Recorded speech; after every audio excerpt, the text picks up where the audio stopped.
Bienvenidos una vez más a todos nuestros hermanos y hermanas que a través de este medio nos sintonizan y a nuestros amigos que también nos han dado esta oportunidad de acercarnos a sus corazones, a sus mentes, a través del estudio, la reflexión de la palabra de nuestro Dios. Bienvenidos, que Dios les bendiga. Hemos a través de varios domingos observado algunas de las reflexiones por medio de la carta que el apóstol Pablo envía a nuestros hermanos en Colosa. Hemos iniciado un estudio de esta epístola. De manera que vamos a esta mañana poder continuar lo que es esta clase. Quiero, por favor, que tenga en mente que vamos a estar tomando algunas referencias bíblicas. Si en caso usted le es difícil encontrar alguna carta, algún libro, puede anotar el verso y después del video usted puede de manera más tranquila estudiarlo. Yo estaré leyéndolo para que usted pueda escuchar y así no perder la secuencia. De manera que, sin más que informar, vamos a comenzar a través de lo que es la epístola que el apóstol Pablo escribe a nuestros hermanos en Colosa. El capítulo 1 nos dio básicamente algunas instrucciones de manera inicial acerca de el apóstol como tal, como lo es enviado, ese mensajero, ese que está representando a Cristo. Vemos aquellos que estaban con él, en este caso, ¿verdad? Timoteo, Epafras, aquellos que conformaron aquel equipo de trabajo y que fueron fieles servidores, fieles hermanos, fieles al Señor, fieles al reino, y que estaban en este momento con el apóstol Pablo. El capítulo 1, verso 3 y verso 4, por favor pueden acompañarme y dice de la siguiente manera: siempre orando por vosotros, damos gracias a Dios, Padre de nuestro Señor Jesucristo, habiendo oído de vuestra fe en Cristo Jesús y del amor que tenéis a todos los santos. Note el verso 5. A causa de la esperanza que os está guardada en los cielos, de la cual ya habéis oído por la palabra verdadera del Evangelio.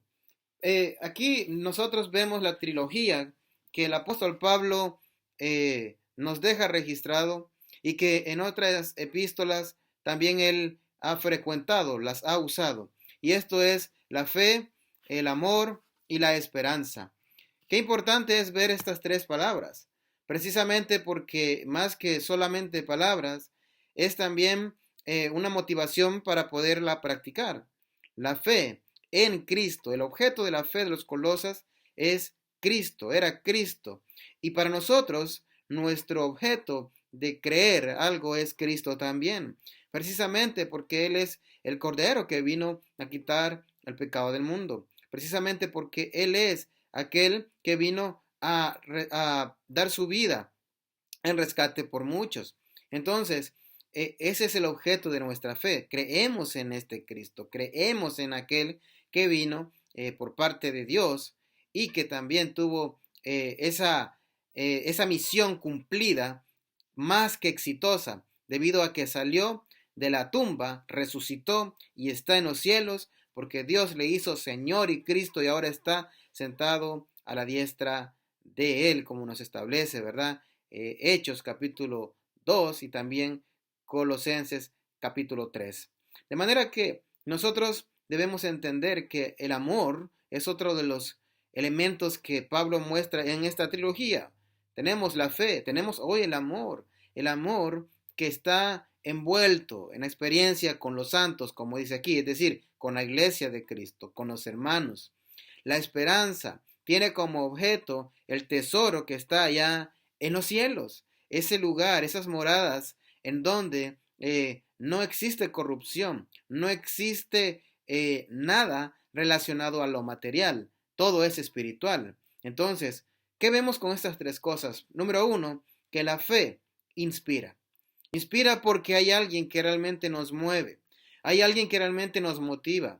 Y esto es obviamente a través de la palabra, cuando nosotros la observamos, la estudiamos, la escuchamos y de manera tranquila la meditamos. Pero tenemos el amor. ¿Qué hace el amor? Crea un vínculo, crea una mutua lealtad entre la hermandad, entre la iglesia del Señor. Difícilmente nosotros podríamos realmente establecernos como cristianos si no tenemos la lealtad entre nosotros, si no existe la mutua comprensión, si no existe ese amor reflejado tanto no solamente con el que está en mi casa, sino también con los que están en otras casas, aquellos que son cristianos también. Por eso nosotros vemos que Cristo nos dice lo siguiente: un mandamiento nuevo os doy, que os améis unos a otros como yo os he amado, que también os améis unos a otros. En esto conocerán todos que sois mis discípulos. Note, si tuviereis amor los unos con los otros. Esto lo dice en el Evangelio de Juan, capítulo 13, verso 34 y 35. Entonces, el amor no solamente es una palabra que nosotros podríamos mencionar o escuchar, también es algo que necesitamos practicar. Cuando hay un vacío en nuestro corazón, cuando hay frialdad, cuando no deseamos conocer al hermano, cuando no deseamos realmente tener esa relación con él, con ella, con esta familia, con otra familia, por su estatus social, por diferentes áreas que puedan expresarse, entonces el amor no está siendo parte en mi vida. Y por eso nosotros debemos tener en cuenta de que vamos a dar cuenta precisamente a Dios, porque este es un mandamiento, pero también aparte de un mandamiento, es, es una experiencia muy gratificante poder amarnos unos a otros.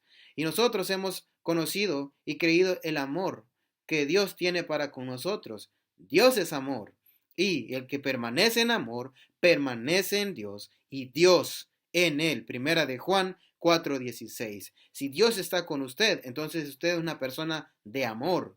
Y si usted es una persona de amor, entonces va a ver por el prójimo, por el hermano, por la hermana, preocuparse por él, lejos de tener molestias con él, con ella, con ellos. Entonces usted tratará de hacer que esa estabilidad, esa relación en la iglesia, entre hermanos, pueda mantenerse firme, mantenerse bien.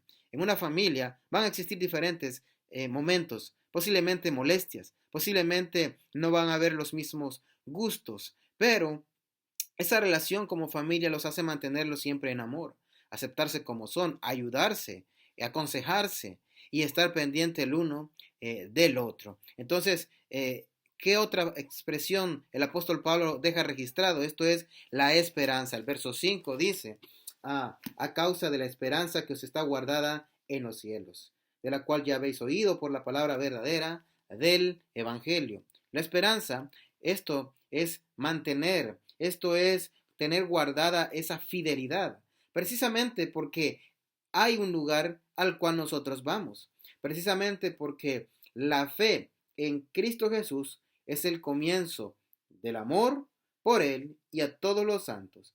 Y esto precisamente brota de la esperanza que tenemos nosotros, que un día vamos a estar con todo ese gozo, con todo ese amor, con toda esa pureza, en donde realmente nada nos va a afectar. Bien importante es ver que tenemos nosotros esa esperanza. Note conmigo el capítulo 1, verso 27, siempre de esta epístola a los colosenses. Dice de la siguiente manera, 1:27, a quienes Dios quiso dar a conocer las riquezas de la gloria de este ministerio entre los gentiles, que es Cristo en vosotros, note, la esperanza de gloria. Entonces, Cristo cuando viene a este mundo y resucita, le da realmente el sentido a la misión a la cual Él vino y cumplió de manera perfecta, porque resucita y nos da la esperanza de estar con Él, porque resucita y a través de las promesas que Él dejó cuando estuvo físicamente en este mundo, entonces nosotros tenemos esa bendición de estar esperando el poder estar eternamente con Él. Entonces, la esperanza es algo que nosotros lo tenemos presente porque lo creemos, porque sabemos que está como promesa, pero también es algo futuro porque un día estaremos allá. De manera que esto debe estar reservado, guardado en nuestra mente, en nuestro corazón. Debe ser también esa motivación para seguir adelante. Que a pesar de los momentos que estamos viviendo ahorita, por lo que está pasando de las enfermedades, y por otras áreas que quizás muchos antes que esto sucediera de la enfermedad, han estado experimentando. Nada de esto nos debe hacer a nosotros detenernos, sino que hay que seguir. Hay que tener la mirada en las cosas de arriba, como dice el capítulo 3, siempre aquí en Colosenses. Y esto nos va a nosotros impulsar a seguir adelante. ¿Por qué? Porque ese lugar al que vamos es totalmente glorioso, perfecto. Dice el apóstol Pedro en el capítulo 1, en su primera epístola, primera de Pedro 1:4, lo siguiente: para una herencia incorruptible, incontaminada e inmarcesible, reservada en los cielos. ¿Para quiénes? Para vosotros. Todos los cristianos, todos aquellos que hemos salido de las aguas del bautismo, que obedecimos el Evangelio de nuestro Señor Jesucristo. Tenemos esa esperanza, que estaremos en ese lugar que aguarda por usted y aguarda por mí. De manera que Pablo viene, y una de las cosas que aquí le motiva en esta oración es la esperanza que se está guardada. Es decir, algo que tanto no solamente a los colosenses, sino también a él y a todo su equipo y a todos los que estaban con él en prisión, porque estaban en prisión en ese momento, el apóstol Pablo, tenían una esperanza. Entonces dice aquí: de la cual ya habéis oído por la palabra verdadera del Evangelio. Miren, el cristiano descansa en estas promesas, y estas promesas nos dan esperanza. Entonces, quiero que mire conmigo algo, por favor, póngale un separador, póngale algo ahí a su Biblia en Colosenses. Yo tengo entonces, y regresemos y vayamos a la segunda epístola que el apóstol Pablo escribe a nuestros hermanos en Corintios. Segunda de Corintios, capítulo 4, verso 16 y verso 18. Este pasaje nos enseña que nuestra esperanza está reservada o descansa en las promesas que tenemos nosotros. Segunda de Corintios capítulo 4, versos del 16 al 18 dice lo siguiente: por tanto, no desmayamos. Antes, nuestro hombre exterior se va desgastando. El interior, no obstante, se renueva de día en día, porque esta leve tribulación momentánea produce en nosotros un cada vez más excelente y eterno peso de gloria, no mirando nosotros las cosas que se ven, sino las que no se ven, pues las cosas que se ven son temporales, pero las que no se ven son eternas. Regresemos hoy a Colosenses. Cuando nosotros vemos lo que el apóstol Pablo manifiesta aquí en Colosenses 1:5, es porque él tiene realmente una vista hacia lo espiritual. Sabe que lo físico está por desaparecer, que lo material no dura por la eternidad. Entonces, hay algo que sí es eterno, y es la gloria de nuestro Señor y nuestro Dios, y ese espacio en el cual vamos nosotros un día a morar. Entonces, aunque esto físico se desgaste, por muy estable que pueda encontrarse el cuerpo del ser humano, un día va a morir, va a fallecer, va a dejar de ser. Por mucho que una persona haga riquezas, de las cuales no decimos que está mal. Lo malo es hacer riquezas y que estas riquezas me mantengan lejos de Dios. Pero si yo hago solo riquezas, comienzo a trabajar, estoy estable en un lugar, en una compañía, en un puesto, y comienzo a hacer de esas riquezas mi vida y no Dios, entonces le vamos a poner más énfasis a lo material.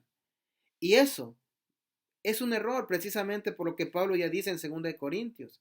Todas las cosas van a dejar de ser.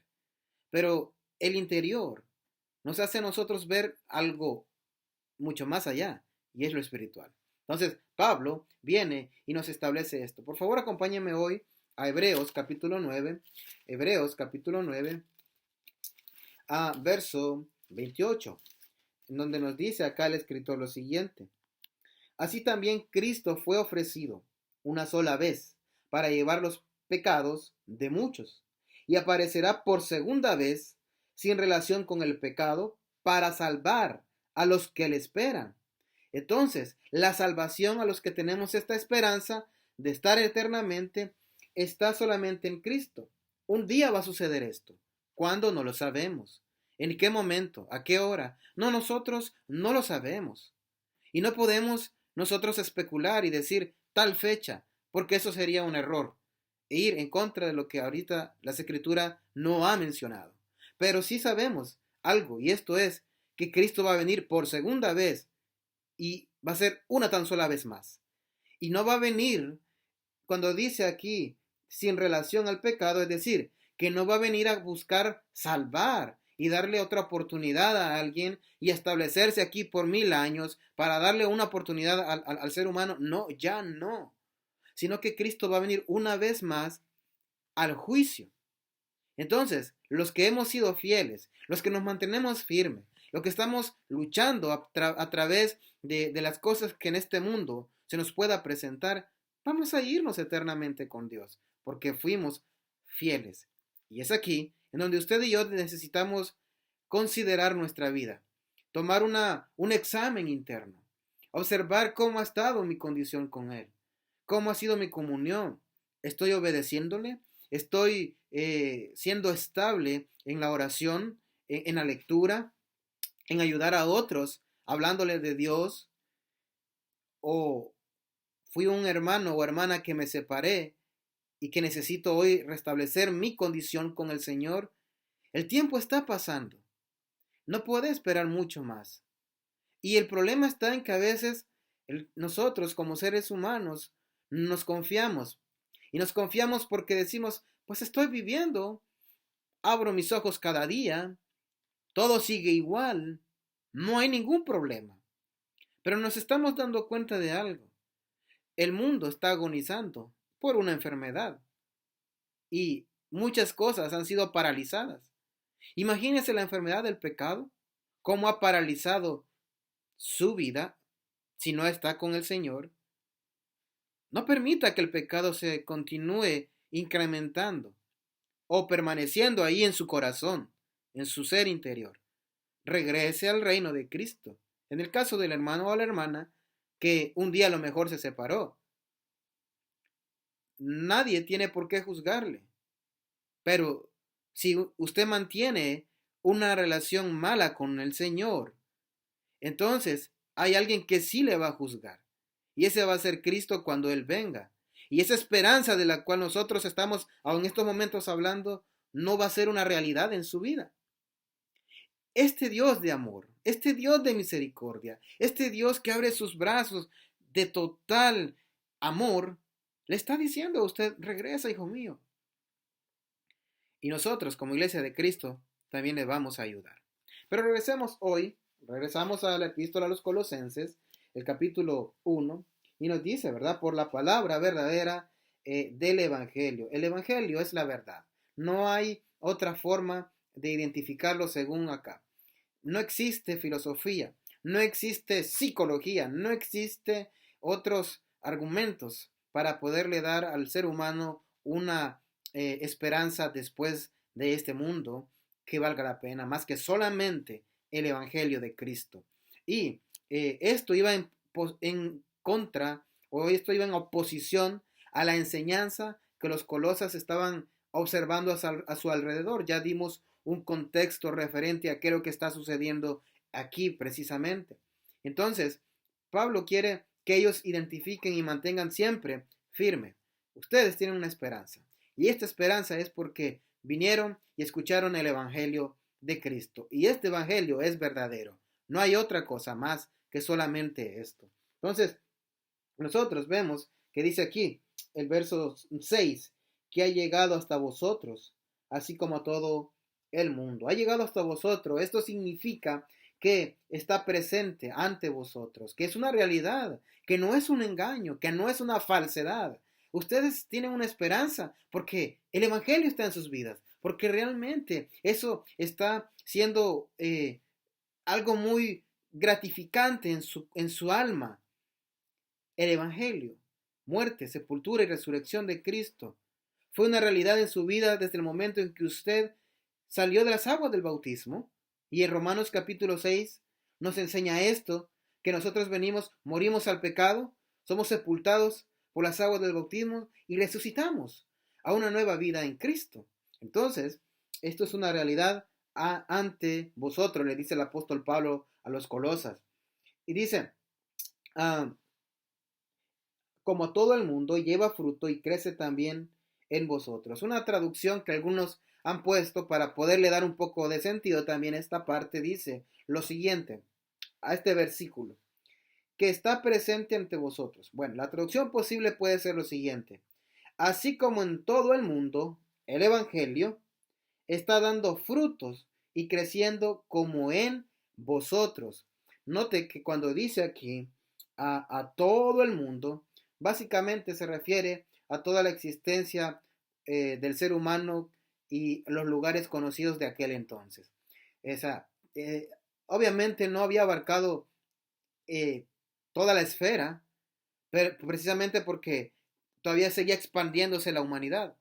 Pero lo importante aquí es que así como la humanidad se iba extendiendo, así también el Evangelio iba expandiéndose. El propósito era alcanzar a todas las almas. Y aquí nos enseña algo, dice que es algo real en ellos, y también les dice que está expandiéndose, y después dice, lleva fruto y crece también en vosotros. Cuando el Evangelio está en la vida del ser humano, precisamente del cristiano, este tiene efectos positivos.